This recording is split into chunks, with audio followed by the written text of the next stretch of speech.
damas, caballeros y variados cúmulos de apéndices sin género. Bienvenidos a Xenobiología Avanzada 43. El profesor Zarcos anunció, mientras sus 4 pedúnculos oculares giraban para examinar el aula. Hoy comenzamos la unidad más controvertida del semestre.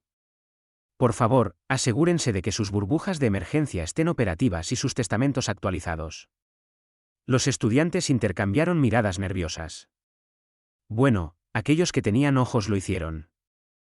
Los gelatinosos simplemente se tambalearon con ansiedad. Vamos a discutir, el profesor hizo una pausa dramática, técnicas de combate humanas. Un jadeo colectivo recorrió la sala de conferencias. Un estudiante, un pulariano que respiraba metano llamado Glix, de hecho se desmayó, liberando una nube nociva que obligó a evacuar la primera fila. El profesor Zarcos esperó a que la conmoción se calmara. Sí. Sí. Muy impactante. Es precisamente por eso que este curso conlleva una exención de responsabilidad por trauma psicológico. Ahora, ¿quién puede decirme por qué las metodologías de combate humanas no forman parte de nuestro plan de estudios estándar en la Academia Galáctica? Un tentáculo tentativo se alzó en la parte de atrás. Porque los humanos están locos, profesor. Eso es quedarse corto, blurb, respondió el profesor Zarcos con una risa seca. Pero necesitamos detalles para su examen final. ¿Alguien más? Otra estudiante, Tris, una felina de 6 patas de Próxima Centauri, levantó una garra. Es porque los humanos no tienen armas naturales, y por eso han compensado volviéndose antinaturalmente buenos usando cualquier cosa como arma. Te estás acercando, mucho más. El profesor Zarcos se movió hacia su consola y activó una pantalla holográfica. La lección de hoy se basa en nuestros estudios previos de la fisiología humana. Como saben, los humanos evolucionaron en un mundo letal llamado Tierra. La pantalla mostraba una imagen giratoria del planeta azul y verde. No parece tan malo, murmuró Vex, un estudiante de intercambio reptiliano. Las apariencias engañan, Vex. La Tierra presenta una gravedad aplastante, una atmósfera de oxígeno tóxico, temperaturas extremas, desastres naturales y depredadores alfa que le darían pesadillas a un guerrero Kroll. Y los humanos no solo sobrevivieron allí, lo dominaron. El profesor Zarcos cambió la pantalla para mostrar un esqueleto humano. ¿Notan algo inusual? La clase miró sin comprender. No. Permítanme destacarlo. Círculos rojos aparecieron alrededor de varios puntos del esqueleto. Los humanos evolucionaron como depredadores de persistencia. Sus ancestros literalmente perseguían a sus presas hasta que colapsaban por agotamiento. Sus cuerpos son fábricas de trauma, dañándose y reparándose constantemente. Levantan objetos pesados repetidamente solo para causar microdesgarros en sus músculos, que luego vuelven a crecer más fuertes. Vex pareció perturbado. ¿Se lesionan deliberadamente, por diversión? Lo llaman hacer ejercicio, y sí, lo disfrutan.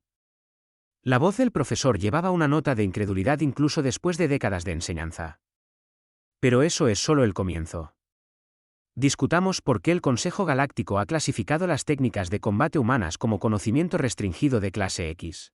El holograma cambió para mostrar imágenes históricas de la Tierra. Un humano con ropa blanca arrojando a otro humano al suelo. Este arte relativamente gentil se llama judo. Noten cómo el humano usa el apalancamiento en lugar de la fuerza, redirigiendo la fuerza de un oponente en su contra. La mayoría de las especies quedarían hospitalizadas por un lanzamiento así, pero los humanos se levantan y lo hacen de nuevo por deporte. Varios estudiantes parecían mareados. Profesor, dijo una voz nerviosa de un pequeño estudiante insectoide llamado Pix, ¿es cierto que los humanos inventaron más de 3,700 formas diferentes de luchar? El número real es desconocido, pero sí, esa es una estimación conservadora. El profesor Zarcos cambió la pantalla a un mapa del mundo con innumerables puntos brillantes. Cada región de la Tierra desarrolló estilos de lucha únicos basados en las condiciones locales, los depredadores y los factores culturales. Algunos usan golpes. La pantalla mostró a un humano rompiendo tablas con sus apéndices. Algunos usan agarres, 2 humanos trabados en una llave de lucha libre. Algunos usan armas, un montaje de humanos empuñando de todo, desde palos hasta objetos metálicos complejos. ¿Pero por qué? Preguntó Tris. La mayoría de las especies sintientes superaron el combate físico una vez que alcanzaron la tecnología. Una excelente pregunta. El profesor Zarcos atenuó las luces. Los humanos nunca dejaron de luchar. Incluso después de desarrollar armas nucleares, vuelos espaciales y tecnología de replicadores, continuaron perfeccionando el arte del combate personal. Afirman que es por autodefensa, deporte o tradición, pero la División de Antropología Galáctica tiene otra teoría. La sala quedó en silencio. Los humanos lo disfrutan. Un escalofrío colectivo recorrió la clase. Sí, obtienen placer de la aplicación controlada de la violencia. Su entretenimiento está saturado de ella. Sus héroes históricos son a menudo luchadores excepcionales. Sus jóvenes practican el combate desde una edad temprana, disfrazado de juegos y deportes. El holograma mostraba a niños jugando a algo llamado latraes y quemados. Profesor, eso no puede ser cierto, objetó una entidad gaseosa llamada Paz. Esos son juveniles. Seguramente no están entrenando para el combate todavía. Me temo que sí, Paz. Los niños humanos practican instintivamente la evasión, la puntería, el trabajo en equipo y el pensamiento estratégico a través del juego. Para la edad adulta, incluso sus no guerreros poseen instintos básicos de combate que los calificarían como luchadores de élite en muchos mundos. Un estudiante de la mente colmena cristalina de Betelgeuse intervino con una voz armoniosa. Pero profesor, los humanos son miembros de clase C de la Alianza Galáctica. Asisten a nuestras universidades, sirven en ejercicios militares conjuntos y participan en intercambios culturales. Seguramente, no pueden ser tan peligrosos. Los pedúnculos oculares del profesor Zarcos se inclinaron ligeramente. Y ahora llegamos a la verdadera razón de la lección de hoy. Computadora, acceder al archivo restringido Zarcos Alpha 7. La pantalla holográfica cambió para mostrar lo que parecía ser una grabación de seguridad. La marca de tiempo indicaba que era de hace solo 3 ciclos solares. Este incidente tuvo lugar en el puesto de avanzada Gamma, una estación de investigación científica en el borde del sector de Andrómeda. Presten mucha atención. La grabación mostraba una cafetería llena de varias especies alienígenas tomando su comida del mediodía. En una esquina se sentaba una única mujer humana, consumiendo tranquilamente algo de una bandeja. La cámara se acercó a su placa de identificación, doctora Elena Ríos, xenobióloga. La doctora Ríos era la única humana asignada al puesto de avanzada Gamma, parte de un programa de intercambio cultural. Noten que es pequeña, incluso para los estándares humanos. Aproximadamente 1,6 metros de altura y 55 kilogramos. No tiene entrenamiento militar. De repente, en la grabación, las alarmas comenzaron a sonar. Luces rojas de emergencia parpadearon. Por el sistema de comunicación de la estación, una voz anunció, advertencia. Brecha en la estación en el sector 7. Entidades hostiles desconocidas detectadas. Todo el personal inicie los procedimientos de confinamiento. La cafetería estalló en pánico. Varios alienígenas corrían en diferentes direcciones, algunos escondiéndose debajo de las mesas, otros huyendo hacia las salidas. En medio del caos, los estudiantes observaron cómo la doctora Ríos se levantaba con calma, agarraba su bandeja y la partía por la mitad contra el borde de la mesa. ¿Acaba de convertir su vajilla en un arma?, susurró Tris. Sigan mirando, dijo el profesor Zarcos con gravedad. En la pantalla, la mujer humana se acercó a un armario de suministros, introdujo un código y sacó lo que parecía ser un kit de emergencia estándar. Rápidamente lo abrió y comenzó a sacar objetos, una barra de luz, algunas vendas, una manta térmica y un pequeño recipiente etiquetado como supresor de incendios. 3 grandes criaturas blindadas irrumpieron por las puertas de la cafetería. Eran insectoides, de casi 3 metros de altura, con mandíbulas afiladas como navajas y lo que parecían ser armas de plasma. Incursores Krislak, explicó el profesor Zarcos. Una especie no alineada conocida por atacar estaciones de investigación y naves en busca de tecnología y suministros. Extremadamente peligrosos. Los estudiantes observaron con horror cómo los incursores comenzaban a acorralar al personal de la estación. Uno de ellos vio a la doctora Ríos y cargó hacia ella, sus mandíbulas chasqueando amenazadoramente. Lo que sucedió a continuación hizo que varios estudiantes emitieran el equivalente de un jadeo de su especie. La mujer humana esquivó el primer golpe del Inkerse con una agilidad sorprendente, luego arrojó el contenido del recipiente supresor de incendios a sus ojos compuestos. Mientras la criatura retrocedía tambaleándose, arañándose la cara, ella clavó el borde roto de su bandeja profundamente en la articulación entre su tórax y su abdomen. El Inkerse se derrumbó, un icor verde brotando de la herida. Uno menos, murmuró Vex, claramente impresionado. Los otros dos incursores se volvieron hacia su camarada caído, levantando sus armas. La doctora Ríos ya estaba en movimiento. Rodó por debajo de una mesa, salió por el otro lado y lanzó la barra de luz a la cabeza de un Inkerse con una precisión notable. Cuando éste disparó su arma de plasma por reflejo, ella lo esquivó, haciendo que el disparo impactara en el segundo Inkerse. El Inkerse herido chilló de dolor, mientras que el que había sido golpeado con la barra de luz cargó contra la humana. La doctora Ríos agarró una silla, la estrelló contra el suelo y usó una de las patas rotas como una lanza improvisada. Rodó por debajo del alcance del Inkerse y clavó el extremo dentado hacia arriba a través del tejido blando debajo de sus mandíbulas. Dos menos, susurró Vex. El último Inkerse, herido pero aún peligroso, retrocedió ante la humana, que ahora estaba cubierta de icor verde. Levantó su arma, pero antes de que pudiera disparar, la doctora Ríos le arrojó la manta térmica sobre la cabeza, cegándolo momentáneamente. En ese instante, cerró la distancia entre ellos, agarró el brazo de su arma y usó una técnica que el profesor Zarcos identificó como una luxación de articulación para forzar a la criatura a soltar su arma. Luego, en un movimiento que hizo que incluso los pedúnculos oculares del profesor se crisparan incómodamente, usó las propias mandíbulas del Inkerse para cortar nervios críticos en su cuello, paralizándolo efectivamente. La grabación terminó con la doctora Ríos de pie en medio de tres incursores incapacitados, respirando agitadamente, pero en gran parte ilesa. Se acercó a un panel de comunicación en la pared y declaró con calma: brecha de seguridad en la cafetería contenida. Envíen un equipo médico y unidades de contención. Ríos fuera. El aula quedó en silencio mientras el profesor Zarcos volvía a encender las luces. Eso, estudiantes, es por lo que las técnicas de combate humanas no se enseñan en la academia. Lo que acaban de presenciar no fue la acción de una guerrera humana entrenada. La doctora Ríos era una científica sin entrenamiento formal de combate más allá de lo que los humanos llaman clases de defensa personal, que muchos de sus civiles toman de forma recreativa. El pseudópodo de Blurb se levantó tentativamente. ¿Quiere decir que era solo una humana promedio? Precisamente. El profesor Zarcos asintió con sus pedúnculos oculares. Imaginen lo que podría hacer un humano con entrenamiento militar real. La clase se estremeció colectivamente. Profesor, preguntó Tris, ¿cómo supo qué hacer? Esos incursores le doblaban el tamaño y tenían armas naturales y tecnología. Los humanos poseen varias ventajas únicas en situaciones de combate, explicó el profesor Zarcos, mostrando una nueva pantalla. Primero, tienen un reconocimiento de patrones y una conciencia situacional excepcionales.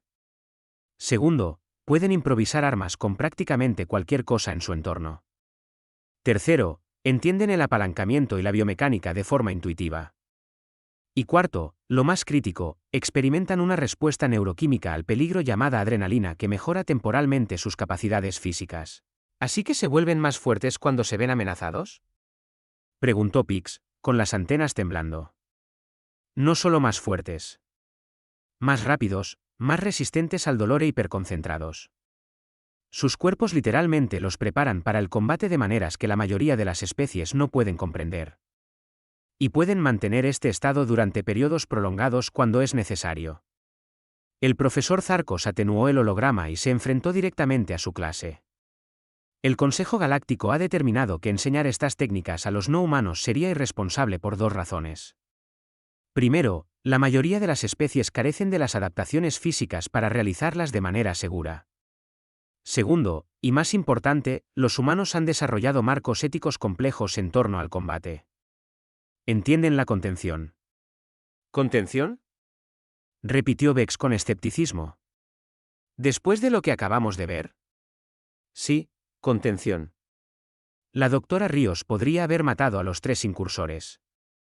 En cambio, los incapacitó con la mínima fuerza necesaria para neutralizar la amenaza. Los humanos llaman a esto respuesta proporcional. Pueden modular su violencia con precisión, una habilidad que les llevó milenios de conflicto desarrollar. El profesor volvió a su consola.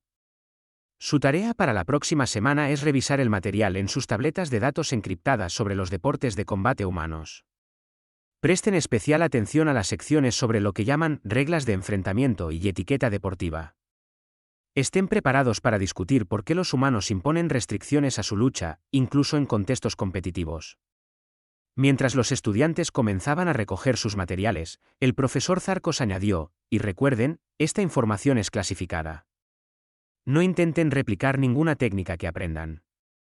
El último estudiante que lo intentó terminó necesitando 3 semanas en un tanque de regeneración después de intentar algo llamado patada circular.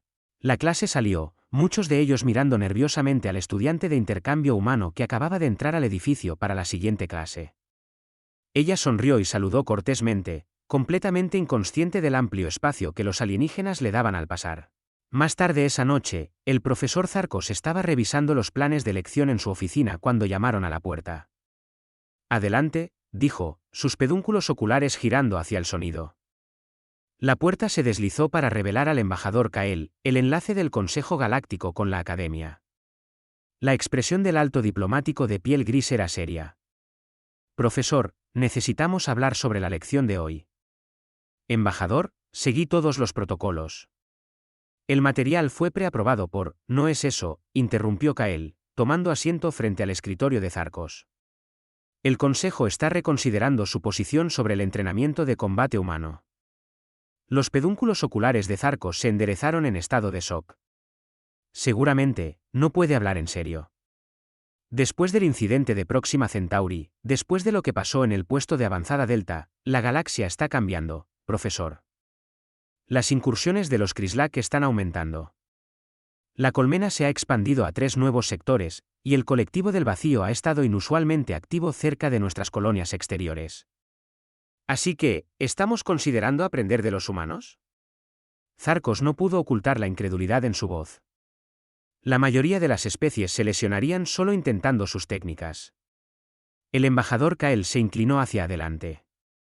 No aprender sus técnicas, aprender su mentalidad. Su adaptabilidad. ¿Cómo lo llaman? Su pensamiento fuera de la caja. Una caja peligrosa, murmuró Zarcos. Quizás, pero útil. El embajador activó un pequeño proyector holográfico en su muñeca. Mostraba un emblema giratorio, una huella de mano humana superpuesta sobre el símbolo de la Alianza Galáctica. El Consejo ha aprobado un nuevo programa. Una iniciativa de entrenamiento conjunto con instructores humanos. Estrictamente voluntario, por supuesto, y con una amplia supervisión médica. La piel del profesor Zarcos palideció. Nunca aceptarán enseñarnos. Siempre han sido protectores con su conocimiento de combate. Ante esto, el embajador Kael se rió. Eso es lo más notable, profesor. Cuando nos acercamos a su cuerpo diplomático con la propuesta, se mostraron entusiastas. Uno de sus representantes, creo que su nombre era Almirante Jackson, dijo que habían estado esperando una oportunidad así durante décadas. Por supuesto que sí, dijo Zarcos con un suspiro. Y supongo que quiere que ayude a desarrollar el plan de estudios. ¿Quién mejor que el principal experto de la Academia en Psicología de Combate Humana? El embajador se puso de pie. Necesitaremos empezar poco a poco. Quizás comenzar con lo que ellos llaman técnicas defensivas y estrategias de desescalada. ¿Desescalada, de los humanos? Zarcos no pudo evitar emitir el equivalente de un bufido de su especie. Los seres que tienen 27 palabras diferentes para golpear a alguien en la cara. 29, en realidad, dijo una voz desde la puerta. Olvidó zurrar y dar un toque, aunque este último suele considerarse afectuoso. Ambos alienígenas se giraron para ver a un humano de pie allí. El miembro más nuevo del cuerpo docente de la academia, el Dr. Tomás Rojas, especialista en xenoantropología comparada. Estaba sonriendo, pero había algo en sus ojos que hizo que los apéndices del profesor Zarcos se enroscaran instintivamente. Disculpen la interrupción, dijo el Dr. Rojas, entrando en la oficina. No pude evitar oír. Estos oídos humanos captan más de lo que podrían esperar. Doctor Rojas, reconoció el embajador Kael con un gesto formal. Estábamos discutiendo la nueva iniciativa del Consejo. Sí, el programa de entrenamiento de combate. Una oportunidad fascinante. La sonrisa del humano se ensanchó. Ya he estado consultando con nuestro Ministerio de Defensa sobre técnicas apropiadas para diversas fisiologías. Sabía que la manipulación de tentáculos de los arcturianos es notablemente compatible con el jiu-jitsu brasileño de la tierra. El profesor Zarcos sintió una creciente sensación de inquietud. Parece muy preparado, doctor. Oh, hemos tenido planes de contingencia para compartir conocimientos de combate con aliados galácticos durante bastante tiempo, respondió Rojas con naturalidad. Desde que los Krislak aparecieron por primera vez en este sector. A los humanos nos gusta estar preparados. Ciertamente, murmuró el embajador. El doctor Rojas miró la pantalla de tiempo en la pared. Debería dejarlos continuar su reunión. Solo quería dejar este cristal de datos. Colocó un pequeño objeto brillante en el escritorio de Zarcos. Contiene material preliminar para su revisión, profesor. Conceptos básicos, protocolos de seguridad, ese tipo de cosas. Cuando el humano se dio la vuelta para irse, se detuvo en la puerta. Ah, y profesor, esa grabación que mostró a su clase hoy, de la doctora Ríos en el puesto de avanzada gamma. Sí. Los pedúnculos oculares de Zarcos temblaron ligeramente. Se estaba conteniendo. Con una última sonrisa y un asentimiento, el doctor Rojas se fue, dejando a los dos alienígenas en silencio. Después de varios momentos, el embajador Kael habló. Quizás deberíamos acelerar el cronograma del programa. El profesor Zarcos miró el cristal de datos, que parecía pulsar con una luz ominosa. Quizás deberíamos. Afuera, en el pasillo, el doctor Rojas pulsó un dispositivo de comunicación en su muñeca. Fase 1 completada, general. La semilla ha sido plantada. Una voz ronca respondió. Buen trabajo, doctor. Manténgame informado de su progreso. Si la inteligencia sobre el colectivo del vacío es precisa, la alianza necesitará toda la ventaja que podamos darles. ¿Y nuestra posición? Hubo una pausa antes de que el general respondiera. Ayudamos a nuestros aliados a defenderse. Pero lo realmente avanzado, eso permanece clasificado hasta que estemos seguros de que están listos. Hay cosas para las que la galaxia simplemente no está preparada todavía. El doctor Rojas miró hacia la puerta de la oficina del profesor Zarcos y sonrió. Entendido, general. Rojas fuera. Continuó por el pasillo, pasando junto a grupos de estudiantes alienígenas que inconscientemente le daban más espacio. Ninguno de ellos notó el ligero brío en su paso o la forma en que sus ojos escaneaban constantemente su entorno, evaluando amenazas y rutas de escape por pura costumbre. Solo otro día como embajador de la humanidad ante las estrellas. 6 meses estándar galácticos habían pasado desde la conversación del embajador Kael con el profesor Zarcos. El programa experimental de estudios de combate humano estaba ahora en pleno apogeo, ocupando una instalación de entrenamiento previamente abandonada en las afueras de los terrenos de la academia. El edificio había sido modernizado con paredes reforzadas, suelos que absorbían impactos y una impresionante variedad de equipo médico. Esto es absolutamente ridículo, refunfuñó el comandante Lorca, un veterano de la Fuerza de Defensa Galáctica con escamas del color del cobre bruñido. He comandado cruceros de batalla contra enjambres de la colmena. He negociado tratados de paz con las entidades cuánticas de Régulo 9. Y ahora se espera que aprenda combate de criaturas que todavía se emocionan con bebidas de grano fermentado. Su compañero, el teniente Kip, un oficial anfibio de piel azul con dedos palmeados, emitió una serie de sonidos burbujeantes que se traducían aproximadamente como diversión. Solo estás molesto porque el comité de selección aprobó tu solicitud. Yo no la solicité. Mi superior me ofreció como voluntario, siseó Lorca, su cola azotando de un lado a otro con agitación. Lo llamó una oportunidad de mejora profesional.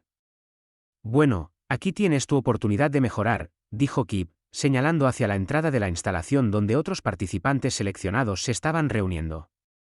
Mira, por el lado bueno, si los rumores sobre los métodos de entrenamiento humanos son ciertos, podrías finalmente desarrollar definición muscular en esos brazos escuálidos tuyos.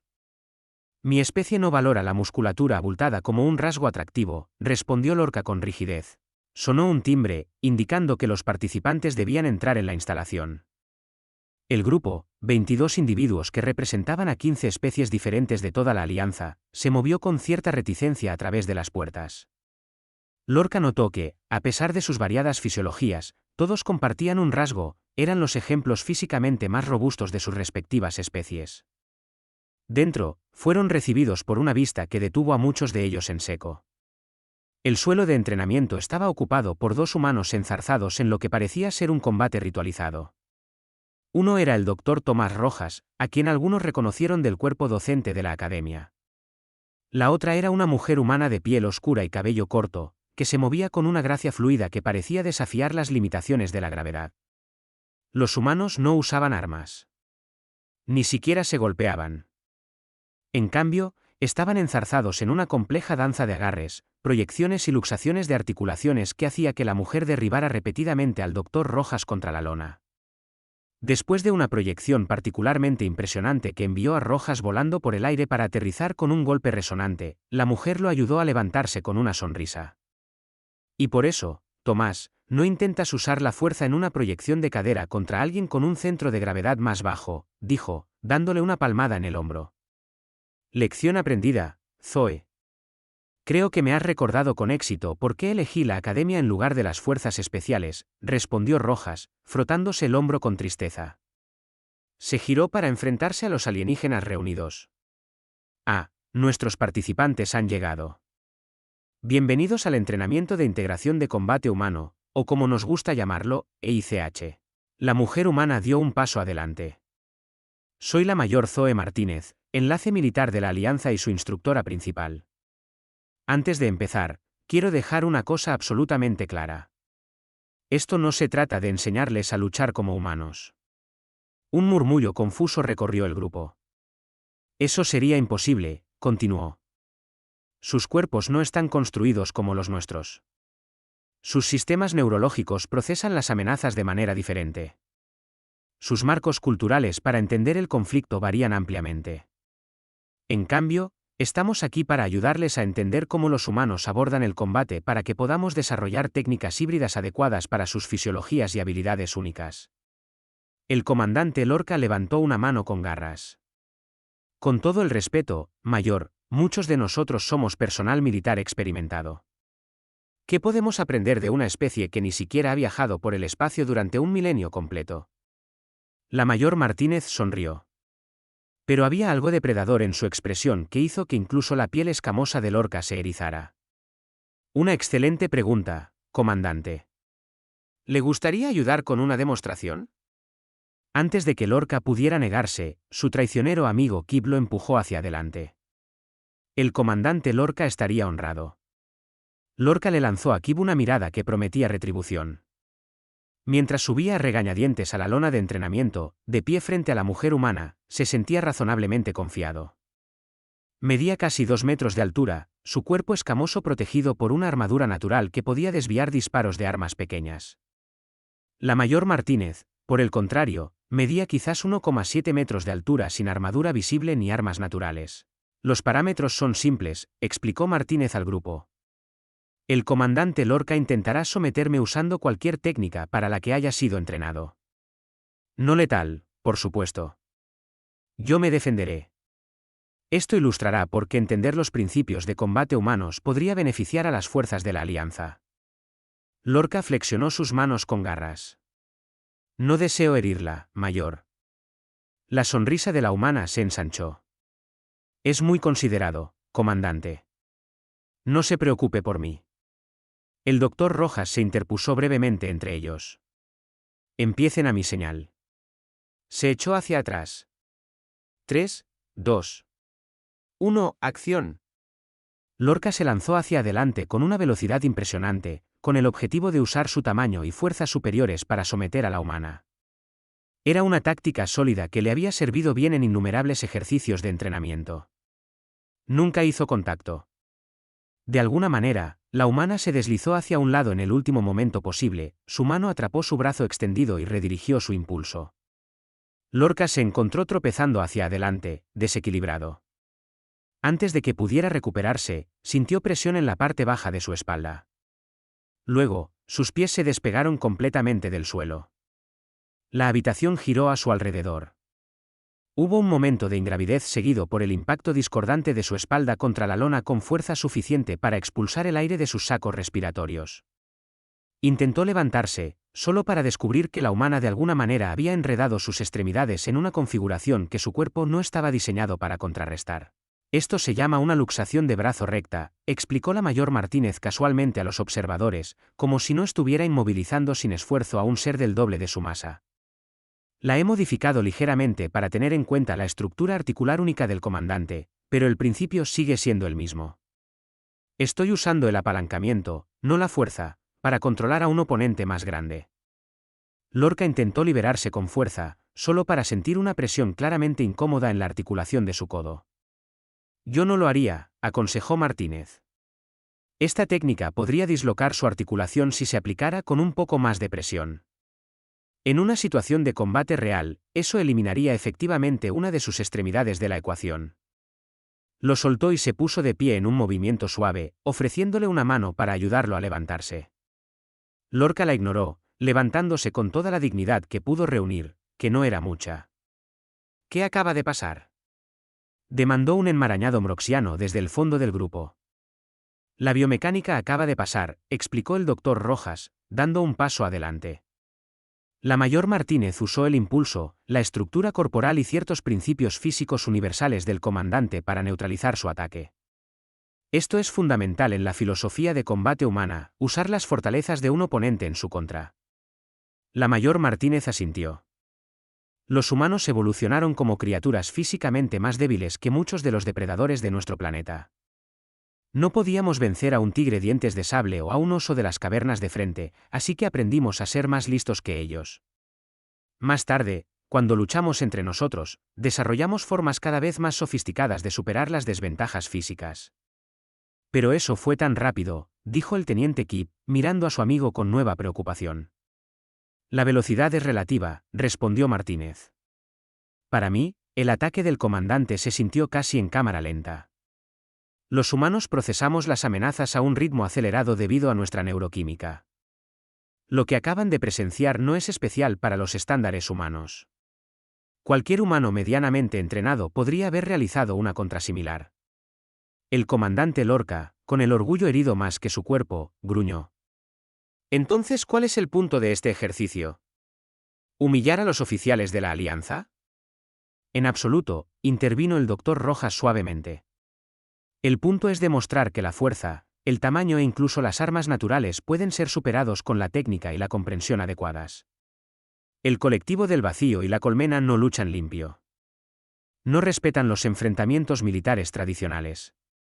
Si las fuerzas de la Alianza esperan contrarrestar sus tácticas asimétricas, necesitan empezar a pensar, bueno, más como humanos. Menos como soldados, añadió la mayor Martínez. Y más como supervivientes. Durante las siguientes 4 semanas, la instalación de entrenamiento se convirtió en un laboratorio de adaptación de combate interespecies. Cada participante descubrió, a menudo dolorosamente, que sus preconceptos sobre el conflicto físico estaban peligrosamente desactualizados. El teniente Kip, a pesar de su diversión inicial a expensas de su amigo, se encontró luchando con el concepto de la lucha en el suelo. Su especie resolvía la mayoría de los conflictos en entornos acuáticos tridimensionales donde el agarre adquiría dinámicas completamente diferentes.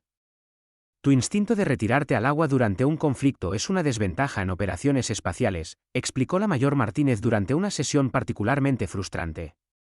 El colectivo del vacío ataca específicamente los sistemas de soporte vital que mantienen los ambientes acuáticos. Necesitas técnicas adaptables que funcionen en múltiples condiciones de gravedad. Las branquias de Kip se agitaron con frustración. Mis extremidades no están estructuradas para estas luxaciones de articulaciones que sigues demostrando. Entonces nos adaptamos, dijo Martínez simplemente. Llamó al doctor Rojas, que había estado trabajando con un grupo de seres artrópodos de Tau Ceti. Tomás, el teniente Kip necesita técnicas modificadas para su fisiología. El doctor Rojas estudió al oficial anfibio pensativamente. Tus apéndices palmeados en realidad te dan ciertas ventajas. Probemos algo de las artes marciales filipinas de la tierra. Específicamente, técnicas desarrolladas por culturas costeras que a menudo luchaban en aguas poco profundas. Al final de la sesión, Kip había dominado un patrón de golpeo modificado que utilizaba la superficie plana de sus manos palmeadas para crear ondas de presión aturdidoras, incluso en el aire, que podían desorientar a los oponentes sin requerir la flexibilidad articular que los humanos daban por sentada. El comandante Lorca, mientras tanto, se encontró emparejado con un instructor humano llamado Sargento Kim, un hombre compacto con una perpetua media sonrisa que a Lorca le resultaba profundamente inquietante. «Tu armadura natural es impresionante», señaló el sargento Kim, golpeando el pecho escamoso de Lorca. «Pero te ha vuelto demasiado confiado. Presentas blancos porque no temes las consecuencias de ser golpeado». «Mis escamas pueden desviar proyectiles que se mueven a velocidades supersónicas», respondió Lorca con rigidez. «Sí, pero ¿qué hay de los huecos entre ellas?». Con una precisión sorprendente, el dedo de Kim encontró un cúmulo nervioso entre dos escamas en la base del cuello de Lorca. Un ligero toque envió una descarga de dolor que irradió por la columna vertebral del comandante. «Toda armadura tiene debilidades», continuó Kim, imperturbable por la mirada de Lorca. «Los humanos aprendieron hace mucho tiempo a apuntar a esas vulnerabilidades en lugar de atacar los puntos más fuertes de la defensa. El colectivo del vacío hace lo mismo. Sus infiltrados estudian las debilidades anatómicas extensamente». Lorca admitió a regañadientes la lógica. «Entonces, ¿qué propones?». «Movimiento. Redirección. Prevención. La mejor armadura no son las escamas que llevas. Es no estar donde tu enemigo espera que estés». El entrenamiento que siguió fue agotador, obligando a Lorca a desaprender siglos de doctrina de combate basada en las ventajas naturales de su especie. Para la tercera semana, sin embargo, incluso él tuvo que admitir que su tiempo de reacción había mejorado dramáticamente, y había desarrollado una conciencia de sus puntos vulnerables que nunca se había abordado en el entrenamiento tradicional de la Alianza. En la sala de observación con vistas a la instalación, el profesor Zarcos observaba los procedimientos con sus 4 pedúnculos oculares girando entre los diferentes grupos de entrenamiento. A su lado, el embajador Kael estudiaba las lecturas de datos de los monitores médicos de los participantes. «Un progreso notable», señaló Kael. «Las tasas de lesiones son un 43% más bajas que nuestras proyecciones más optimistas». «Los humanos están siendo cuidadosos con ellos», observó Zarcos.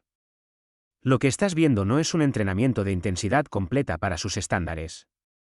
Aún así, las curvas de mejora son impresionantes. Mira las métricas de respuesta neuromuscular del comandante Lorca, un 27% más que la línea de base. El teniente Kip ha desarrollado técnicas de golpeo que ni siquiera deberían ser posibles dada la estructura esquelética de su especie». Los pedúnculos oculares del profesor Zarcos se inclinaron ligeramente. «Todavía me preocupan los impactos psicológicos. Los humanos han evolucionado junto a la violencia. La mayoría de las especies de la Alianza la erradicaron deliberadamente de sí mismas una vez que alcanzaron la sofisticación tecnológica. Un lujo que ya no podemos permitirnos», dijo Kael con gravedad. «Los últimos informes de inteligencia indican actividad del colectivo del vacío en 3 sistemas fronterizos más, y la colmena ha comenzado a adaptar sus configuraciones de drones para contrarrestar específicamente las tácticas estándar de la Alianza». Un suave timbre interrumpió su conversación. La puerta de la sala de observación se abrió para dar paso a una mujer humana que ninguno de ellos reconoció. Llevaba el atuendo diplomático formal de la Alianza Humana, pero algo en su porte sugería un trasfondo militar. «Embajador Kael», profesor Zarcos, los saludó con un respetuoso asentimiento. «Soy la subsecretaria Diana Ferrer, del Cuerpo Diplomático Humano. He sido enviada para proporcionar una actualización sobre la situación que se está desarrollando en el sector Antares». La piel de Kael palideció ligeramente. «¿El sector Antares?». «Nuestros sensores de largo alcance no han detectado ninguna actividad inusual allí». «No lo habrían hecho», respondió Ferrer, con expresión grave. «El colectivo del vacío ha desarrollado una nueva tecnología de camuflaje que hace que sus naves de exploración sean efectivamente invisibles para los métodos de detección estándar de la Alianza». «¿Cómo los descubrieron entonces?», preguntó el profesor Zarcos, su curiosidad académica superando momentáneamente su preocupación. Los labios de Ferrer se curvaron en lo que podría haber sido una sonrisa. «Usamos un método tan antiguo que es nuevo otra vez. Confirmación visual. Las naves de reconocimiento humanas no dependen exclusivamente de sensores tecnológicos. Nuestras tripulaciones están entrenadas para escanear visualmente el espacio a la antigua usanza, con sus ojos. Una de nuestras naves patrulleras notó un efecto de lente gravitacional sospechoso que nuestros científicos determinaron que solo podría ser causado por una masa camuflada de tamaño significativo. El embajador Kael parecía preocupado. Si han establecido una presencia en Antares, podrían estar posicionándose para un ataque contra los mundos centrales.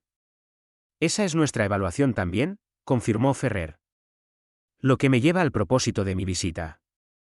Este programa de entrenamiento estaba pensado como un intercambio cultural a largo plazo. Dados los recientes acontecimientos, mi gobierno cree que debemos acelerar el cronograma. ¿Acelerar cómo?, preguntó el profesor Zarcos con cansancio. Estamos desplegando instructores adicionales. Especialistas militares en lugar de investigadores. Y estamos solicitando que esta instalación se amplíe para dar cabida a hasta 500 miembros del personal de la Alianza en los próximos 30 días. ¿500? La voz de Kael subió de tono. El Consejo no ha autorizado, el Consejo recibirá la solicitud formal en 1 hora, interrumpió Ferrer suavemente. Dada la urgencia de la situación, ya hemos despachado 3 naves de transporte que llevan el equipo y el personal necesarios. Llegarán en 8 días estándar. Los pedúnculos oculares del profesor Zarcos temblaron de indignación. Esto es muy irregular, subsecretaria. Solo los protocolos académicos necesitarán ser ajustados, terminó Ferrer por él. Profesor, entiendo sus preocupaciones. En circunstancias normales, las compartiría. Pero las circunstancias no son normales. El colectivo del vacío no es solo una amenaza militar. Es una amenaza existencial. Su filosofía no permite la coexistencia con otras formas de vida sintientes. El embajador Kael suspiró. Tiene razón, Zarcos. El Consejo ha estado monitoreando sus comunicaciones. Su casta de liderazgo ha hecho referencia repetidamente a una purificación final de lo que llaman contaminantes cognitivos. Es decir, nosotros. ¿Así que estamos militarizando la academia?, preguntó Zarcos, su tono dejando claro su desaprobación. Estamos asegurando su supervivencia, respondió Ferrer. Junto con todo y todos los que representa. Debajo de ellos, en el suelo de entrenamiento, la mayor Martínez estaba demostrando lo que llamó una ruptura de clinch a un grupo que incluía al comandante Lorca y al teniente Kip. Su oponente humano, un instructor musculoso llamado Capitán Lobo, la tenía en lo que parecía ser un agarre ineludible. Cuando el apalancamiento convencional falla, explicó Martínez, su voz ligeramente forzada, pero aún tranquila, los humanos recurren a la disrupción. El Capitán Lobo me supera en 30 kilogramos. No puedo dominarlo directamente. Lo que sucedió a continuación provocó jadeos de varios observadores. Martínez de repente clavó su frente en la nariz de Lobo, no lo suficientemente fuerte como para romperla, pero con la fuerza suficiente para hacer que aflojara reflexivamente su agarre. En esa fracción de segundo de distracción, se liberó girando, le barrió la pierna y lo envió a estrellarse contra la lona. Focalización anatómica, continuó, ayudando a Lobo a levantarse con una rápida y apologética palmada en el hombro. Todas las especies tienen puntos vulnerables que desencadenan respuestas involuntarias. Identificar esos puntos es clave para contrarrestar a oponentes físicamente superiores. El profesor Zarcos se apartó de la ventana. Les estamos enseñando a luchar sucio, murmuró. Les estamos enseñando a sobrevivir, corrigió Ferrer. Hay una diferencia. ¿La hay?, desafió Zarcos. ¿Dónde termina esto, subsecretaria? Después de que hayamos convertido a la Alianza en una imagen especular de las amenazas que enfrentamos, ¿qué entonces? La expresión de Ferrer se suavizó ligeramente. Esa es en realidad la razón por la que el enfoque humano es tan crucial, profesor. Nuestra historia está llena de guerreros que se mantuvieron éticos a pesar de enfrentar amenazas existenciales. Hemos aprendido dolorosamente durante milenios cómo equilibrar la efectividad con la contención. Señaló hacia el suelo de entrenamiento. Note que cada técnica de combate se combina con discusiones sobre cuándo usarla, cuándo desescalar, cuándo mostrar misericordia. No solo les estamos enseñando a luchar.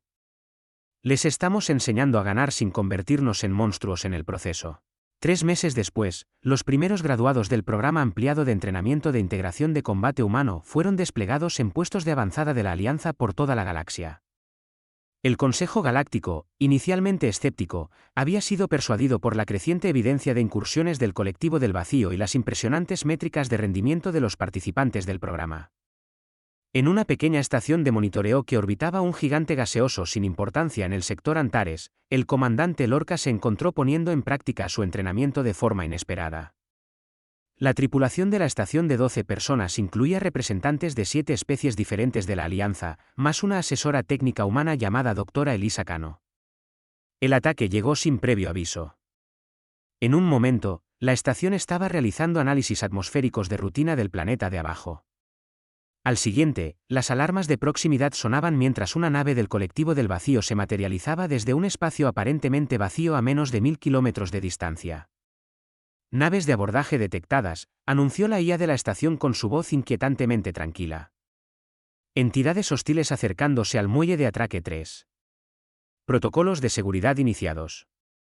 El comandante Lorca, que había estado revisando datos de simulación en el centro de mando, activó inmediatamente el sistema de comunicación de toda la estación. Aquí el comandante Lorca. Todo el personal implemente el protocolo Omega inmediatamente. Esto no es un simulacro. El protocolo Omega era nuevo, desarrollado específicamente para estaciones en riesgo de ataque del colectivo del vacío. En lugar de la respuesta tradicional de la Alianza de sellar mamparos y esperar refuerzos, requería contramedidas activas coordinadas por quien tuviera el rango más alto en el lugar. Lorca se giró hacia la Dra. Cano, que ya estaba accediendo a los sistemas de seguridad de la estación. ¿Cuántos? Los sensores detectan 8 naves de abordaje. Configuración estándar del colectivo del vacío. Aproximadamente 5 entidades por nave. Podemos esperar 40 hostiles. Sus dedos volaron sobre el panel de control. He iniciado los protocolos de baliza de emergencia y he bloqueado los núcleos de datos sensibles. ¿Tiempo estimado hasta la respuesta de la Alianza? Preguntó Lorca, aunque ya sabía la respuesta. La patrulla más cercana está a 6 horas, confirmó Cano con gravedad. Estamos solos. Lorca asintió, sintiendo una extraña calma apoderarse de él.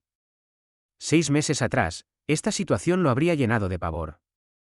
Las partidas de abordaje del colectivo del vacío eran infames por su brutalidad y eficiencia.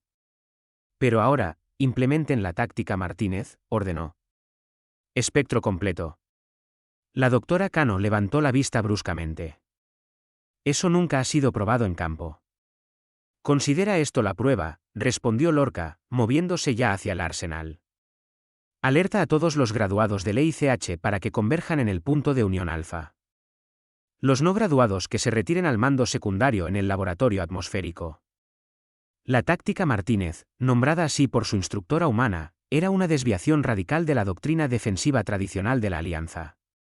En lugar de fortificar una ubicación central y presentar una defensa unificada, requería equipos móviles que usaran tácticas asimétricas para confundir y separar a las fuerzas enemigas.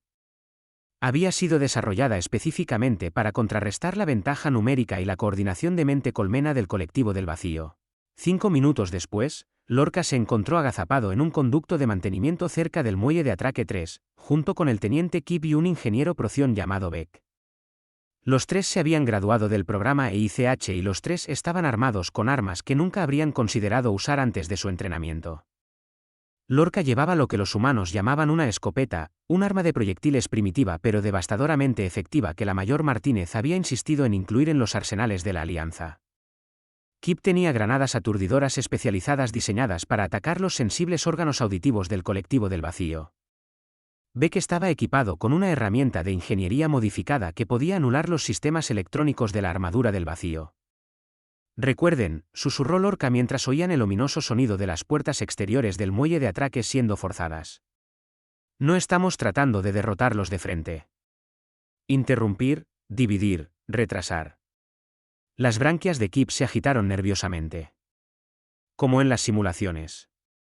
Excepto que si fallamos, morimos de verdad, añadió Beck servicialmente. Las puertas interiores del muelle de atraque se abrocharon cuando algo masivo se estrelló contra ellas desde el otro lado. El metal gimió, luego cedió con un chirrido de metal torturado. A través del hueco, vieron por primera vez a los abordadores, criaturas altas y delgadas encerradas en una armadura negra brillante, con múltiples extremidades que terminaban en lo que parecían ser tanto armas como herramientas diseñadas para abrir brechas y matar. «Esperen», murmuró Lorca, observando cómo la primera oleada de invasores entraba a raudales por la brecha. «Dejen que se comprometan con el corredor principal». Las entidades del colectivo del vacío se movían con una coordinación inquietante, desplegándose en una formación practicada diseñada para asegurar el área inmediata antes de adentrarse más en la estación. Sus sensores de casco barrían de un lado a otro, buscando defensores. «Ahora», siseó Lorca. Kiva activó una de sus granadas aturdidoras y la rodó con precisión a través de una pequeña rejilla de ventilación en medio de los abordadores. Hubo un momento de confusión cuando las entidades del vacío notaron el objeto desconocido. Luego, un destello cegador y un sonido tan agudo que los sensores de audio de la estación lo amortiguaron automáticamente. El efecto en los abordadores fue inmediato y dramático.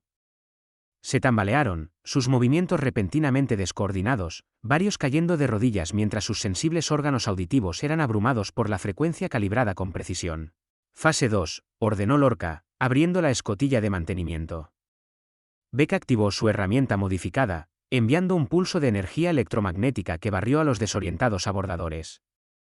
Su armadura, diseñada para proteger contra armas convencionales, no ofrecía defensa contra esta disrupción dirigida. Las luces de estado parpadearon y se apagaron.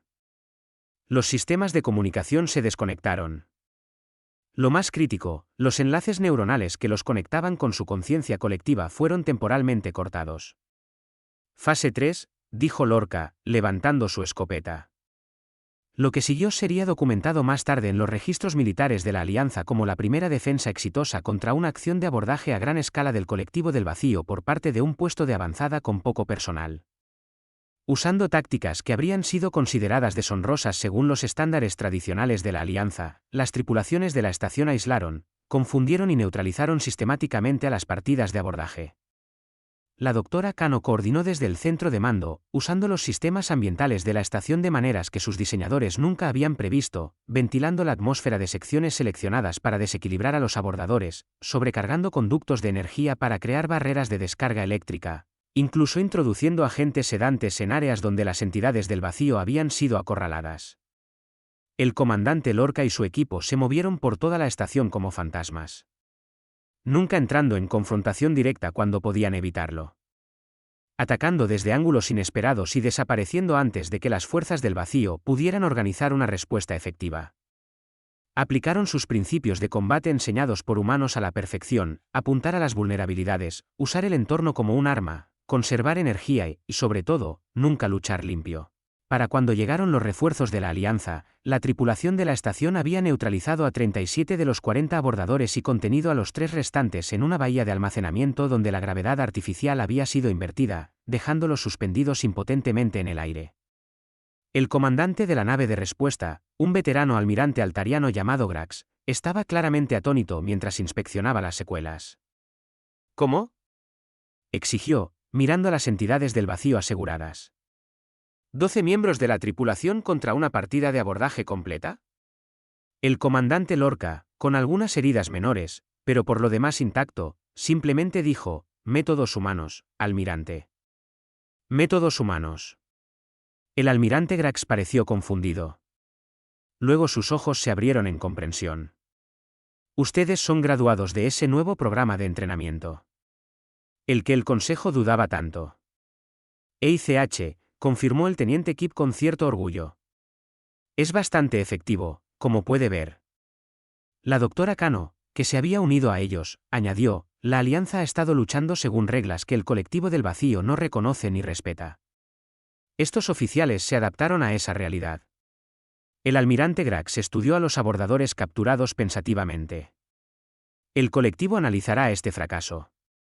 Adaptarán sus tácticas». «Por supuesto que lo harán», convino el comandante Lorca. «Y nosotros también. Ese es otro principio humano, la evolución continua. Ninguna técnica funciona para siempre. Ninguna ventaja permanece exclusiva». Hablando de eso, intervino la doctora Kano: «Deberíamos asegurar una de estas entidades para transportarla de vuelta a la academia. El profesor Zarcos y su equipo de xenobiología han estado ansiosos por examinar la fisiología del vacío directamente». podría ayudarnos a desarrollar contramedidas más específicas. Mientras el equipo de seguridad de la Alianza comenzaba el delicado proceso de preparar a la entidad capturada para el transporte, el almirante Grax llevó al comandante Lorca a un lado. El Consejo querrá un informe completo sobre los métodos que emplearon aquí. Este éxito podría cambiar todo nuestro enfoque estratégico hacia la amenaza del colectivo. Lorca asintió, sintiendo una extraña mezcla de orgullo y humildad. Prepararé un informe completo. Pero, almirante, hay algo que debe entender sobre lo que pasó aquí hoy. ¿Qué es, comandante? No solo aplicamos técnicas de combate humanas. Aplicamos el pensamiento humano. La distinción es crucial. Lorca hizo un gesto alrededor de la estación. Cada especie en la Alianza tiene sus fortalezas. Armas naturales, sentidos mejorados, adaptaciones especializadas. Lo que los humanos nos enseñaron no fue a luchar como ellos, sino a pensar como ellos. A ver las limitaciones como desafíos en lugar de obstáculos. A improvisar. A abrazar lo inesperado. El almirante Grax consideró esto. ¿Es por eso que el combate humano no se enseña formalmente en nuestras academias? No porque sea demasiado peligroso, sino porque es demasiado revolucionario. Exactamente, respondió Lorca. Una vez que empiezas a pensar como un humano sobre el combate, empiezas a cuestionar todo lo demás también.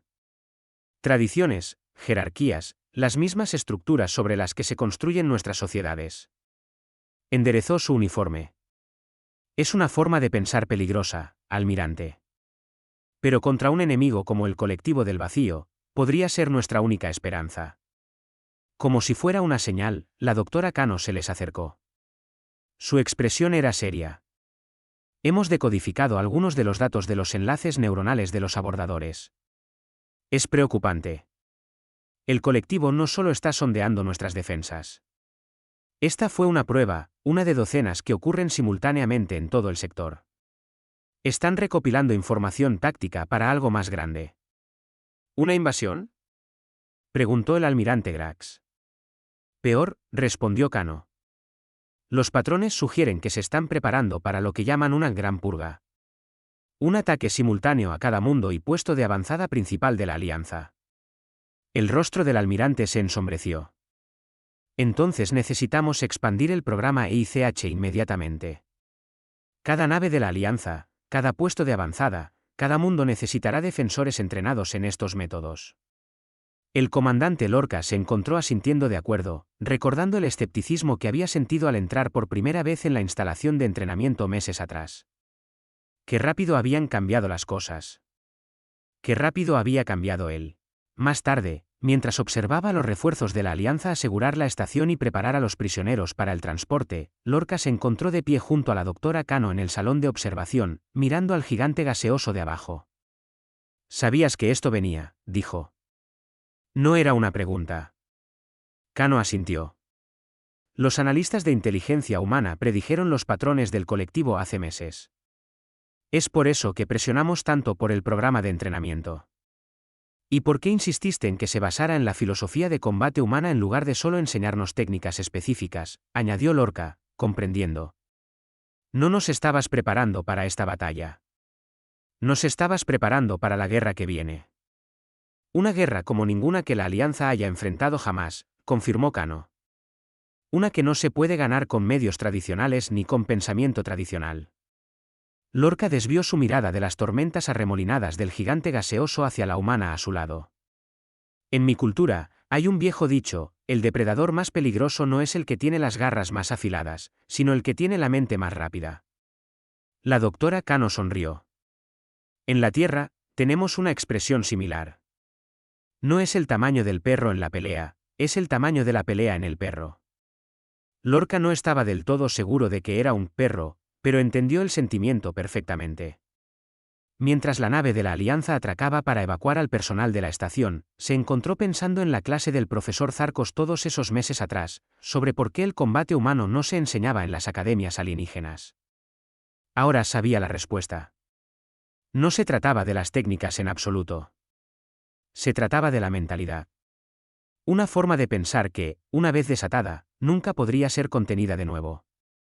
Una perspectiva que veía las reglas no como tradiciones sagradas, sino como pautas para ser dobladas o rotas cuando fuera necesario. Una filosofía que valoraba la supervivencia y la adaptación por encima de todo. La alianza estaba a punto de volverse mucho más peligrosa. Y en una galaxia que enfrentaba la amenaza existencial del colectivo del vacío, eso era exactamente lo que necesitaban ser. Mientras abordaba la nave de evacuación, el comandante Lorca se preguntó qué otras lecciones humanas les esperaban a todos en los próximos días. Cualesquiera que fueran, estaba listo para aprender. Después de todo, el destino de la galaxia podría depender de ello.